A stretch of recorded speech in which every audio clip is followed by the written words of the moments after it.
When you need a mortgage, don't stress at all. Just tune right in and give these guys.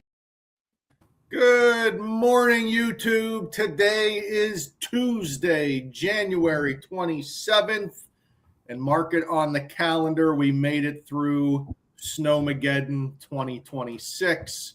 Though, hold the phone, doesn't look like it's going to bother us, but there is a nor'easter building potentially this weekend for the East Coast. So laugh at Boston. Ha, you made the Super Bowl. I hope you get another 2 feet of snow. What's going on, fellas?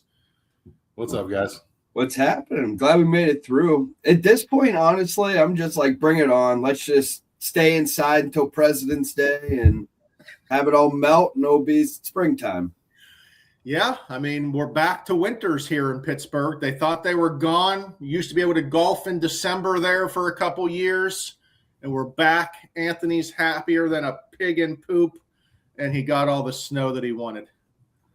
I'll tell you what, it was a lot more snow than I anticipated, but thank God for the snowblower, man, because damn, all that shoveling, man, it's crazy. But yeah, made my rounds, took care of the fam, got their snow all good, and yeah. Hey, I hope there were some teenagers out there that started their house fund this weekend by going around and shoveling out some driveways, because there's some money to be made in this city right now. That's for sure. Nobody I didn't see anybody. You didn't see anybody. I saw some community people out there. I know a couple of like the high school football teams and whatnot were out trying to help the senior people in some of our districts around. So it's good to see they're helping out, and I hope that somehow they got compensated because my back hurts today from shoveling. I know that. Yeah, for sure. Everyone got their workout for the weekend. But fellas, we got through it. I know Tom wants to not work till President's Day, but I think we have to keep trucking along here. And we got to talk about what's going on with some of these listings. Panda's going to drink a gallon of water behind me. I apologize. It's what happens when you have a lab live on YouTube. But we see a lot of listings sitting right now, longer than the last couple years. Now, is 60 days, 45 days the longest period in the world? No. But when everyone's used to literally 1 day or 1 week, it's a bit of a culture shock.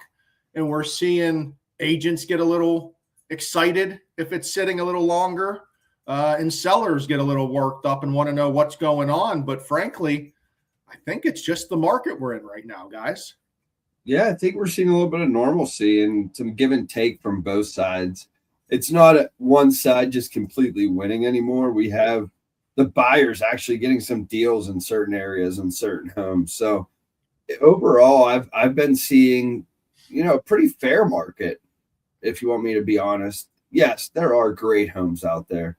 There are houses I don't want to move right now from my house, but there are houses out there that I would move into because they are that nice, and other people feel the same way. So you're always going to have a multiple offer situation on specific houses, but like we're saying, overall, we're seeing that trend up to 60 days on market, and a lot of agents that have gotten into this game over the last 6 years don't even really know what that means. So we're here to try to help you navigate through that.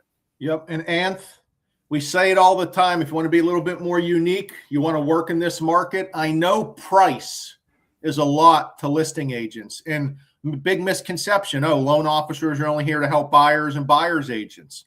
If you're a listing agent, you should be working with one of us. Get some information on what the cost of buying that house is going to be. That should be a big part of you listing that home. An example, instead of talking about purchase price, Anth, if you know the payment, right? Maybe you're selling that payment. Hey, where do you want your mortgage payment to be around? And then when they say an area that your payment is, boom, you got them. Did you know this house could have a payment around X? You know what I'm saying? Yeah, I mean, it's just spot on. I mean, clients are buying homes because they're affordable based on payment. They're not buying because of the price. So yes, can you drop the price to get some more interest? 10, 15, 20 grand. Yeah. It's going to save about $36 for every 5,000 in price. And if that payment threshold doesn't meet what the client's looking for, they're not going to buy that home. So strategizing with a lender in advance when you're listing that property, getting some detailed information that you can leave at that property from the lender, describing the payments and ways to make that payment affordable is going to be key. I mean, it's going to be a very strong opportunity for the buyer to come in and you show that property, as it is with a payment that works. I mean, Tom, it's massive. If you're in there talking price, that doesn't equate to anything to a buyer. When you talk monthly payment, right? Okay, maybe the payment's a little bit too high. Then you come back and say, hey, the seller is willing to help you with your payment for the next 2 years. Let's talk to our lender, which means a 2-1 buy down, which means you've already had that set up in the background. You've already talked to us. You know what that looks like. You know what the cost is going to be. So you can sell right there. Okay, we got you. The seller is willing to help you already. So you're already, instead of just selling purchase price, you're talking about real life monthly payment and what it's going to cost them to get into the home. And that's what we're looking at is going to sell them the most. Yeah. I mean, affordability. We need to get that monthly payment down. They need to be able to afford it monthly. You chopping it down. I mean, I get it that the house hasn't moved at $250, but then you offering $245. It's not a deal. There's no deal by anybody there.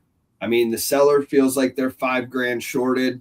The buyer doesn't even notice their monthly payment didn't change by $25 because their homeowner's insurance went up and it was a wash anyway. So, I mean, we're talking numbers that don't matter to the buyer. When you want your house to sell and it's not selling, you got to talk about matters that actually numbers that actually matter.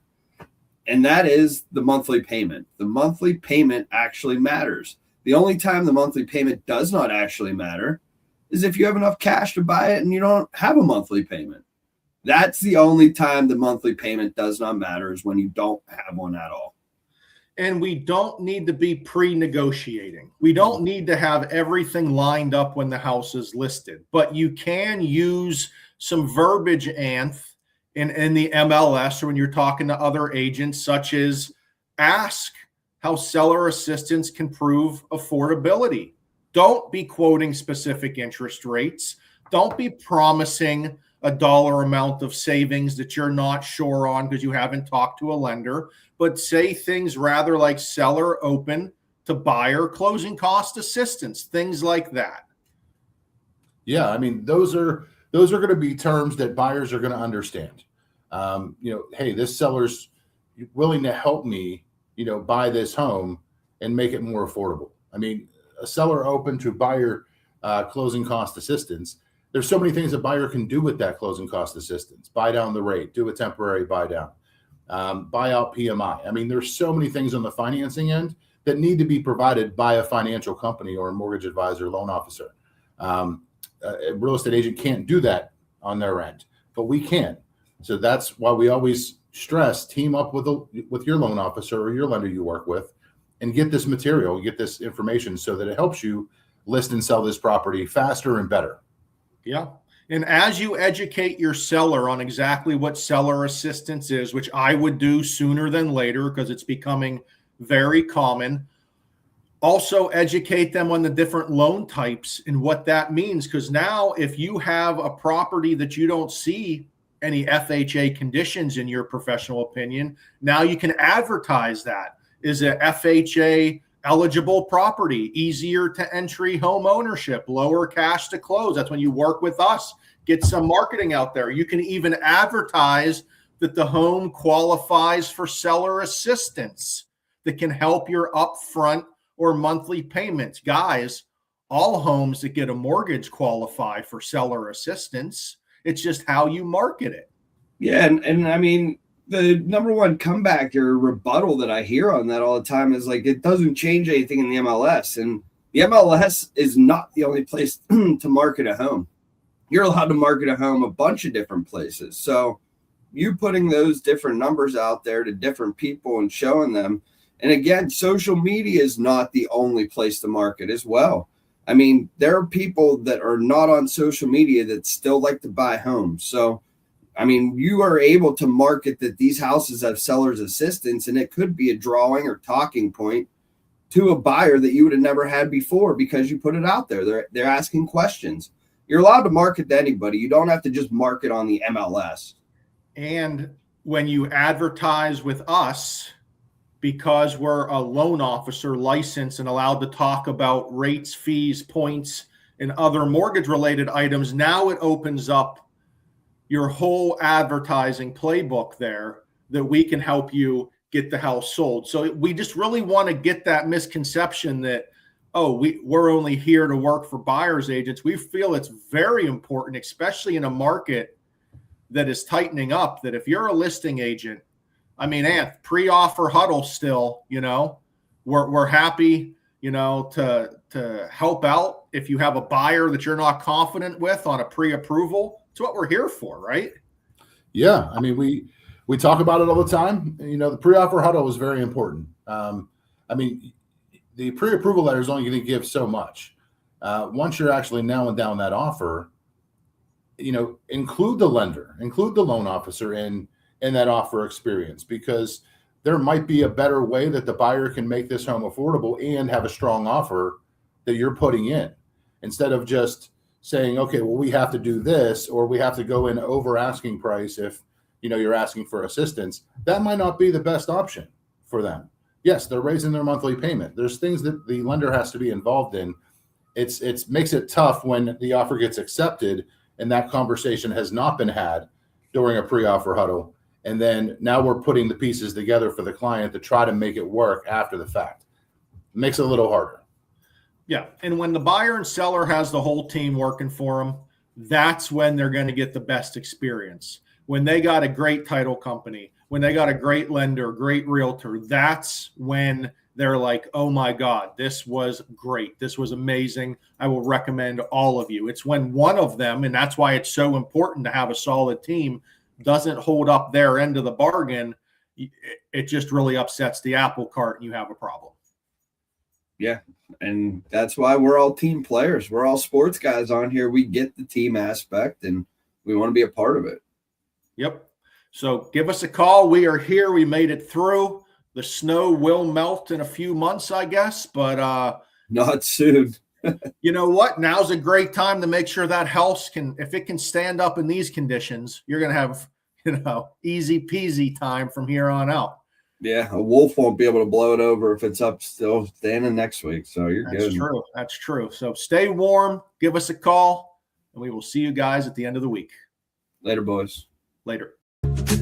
Tom, Ryan, and Anthony.